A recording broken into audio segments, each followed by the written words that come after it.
Mario introduces to the preserving domain. So the preserving domain is a group of instincts that have to do with nesting and nurturing. It has to do with how we make our nest, how we stock it with the resources that we need. It's how we nurture ourselves, our own physical well-being, and how we nurture the people that we care about, our offspring, our family, our significant friends, and other people who are important to us. So it's a group of instincts that shape these areas. One way to think about, or a behavior that you'll tend to see in people in this preserving domain, is what I refer to as the Goldilocks syndrome. A tendency to always be testing things, always be trying things out to make sure that they're okay. Much like Goldilocks, who was tasting the porridge to see if it was too hot or too cold or just right, or testing the beds to see which one was too hard and which one was too soft and which one was just right. So you'll see this in people in the preserving domain, this tendency to sort of check out their environment, to test a chair to see if it's comfortable, to see if the air conditioning is blowing on them or the sun is shining on them a little too hotly. So they want to make sure that they're okay. They often also are focused on the nest. Okay? They tend very often to enjoy home-related hobbies, things that have to do with gardening, for example, decorating, making the nest precisely the way they want it to be, the way they find it comfortable.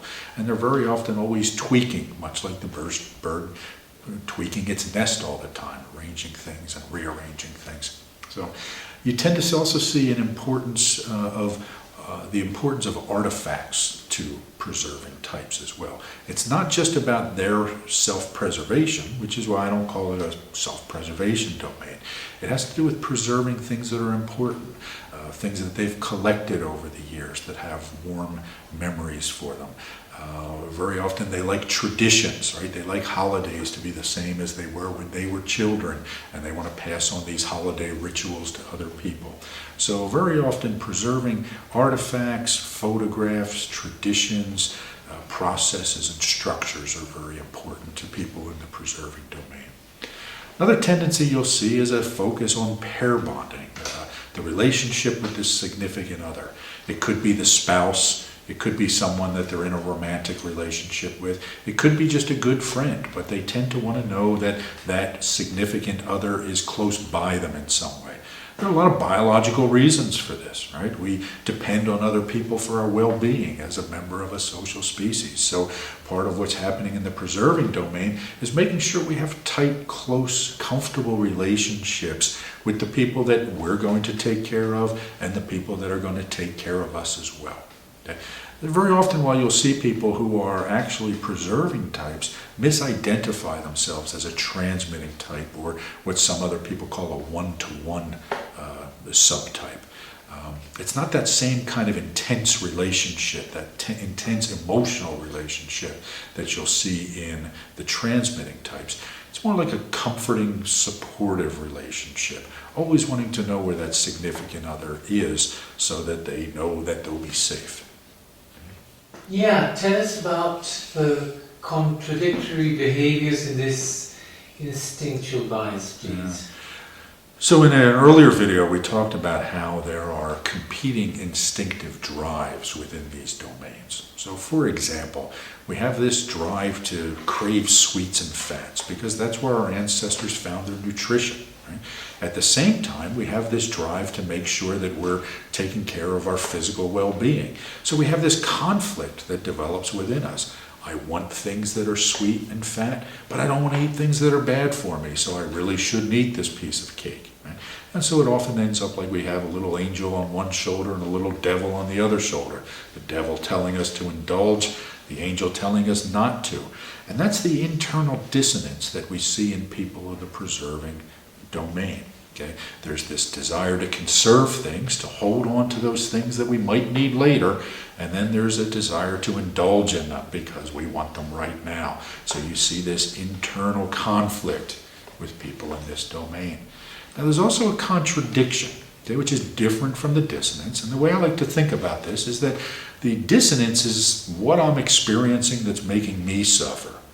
The contradiction, on the other hand, is the thing that I'm doing based on that experience that's making other people suffer. So what you tend to see here is a tendency for the preserving types to be nurturing on the one hand, to want to take care of other people, to want to give things to them, to want to feed them, to want to make sure they're safe and comfortable, but also this selfishness on the other hand. Almost as if they're saying, I really want you to have a piece of pie, but not if it's the last one. Okay? So you'll see this contradictory behavior in preserving types that can make them seem really generous and nurturing at some times, and then a little bit selfish at other times. How is this domain influenced by the different strategies? Yeah, this is a really important thing to understand. For me, these three instinctual biases, in a way, serve as their own independent typology, right? We can say that people of this instinctual bias and that instinctual bias tend to share common behaviors. But there will be variation based on the strategy that is shaping how we go about satisfying these instinctual biases. So, for example, the preserving types will all normally have this tendency to want to focus on resources.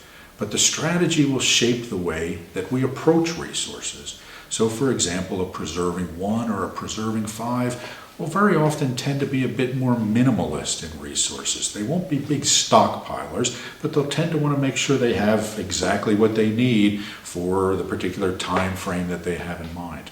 Some of the other preserving types, such as the preserving 7, who's striving to be excited, or the preserving 8, who's striving to be powerful, are going to be much more inclined to stockpile resources and to be more aggressive in asserting their needs and making sure that those needs are broadly satisfied.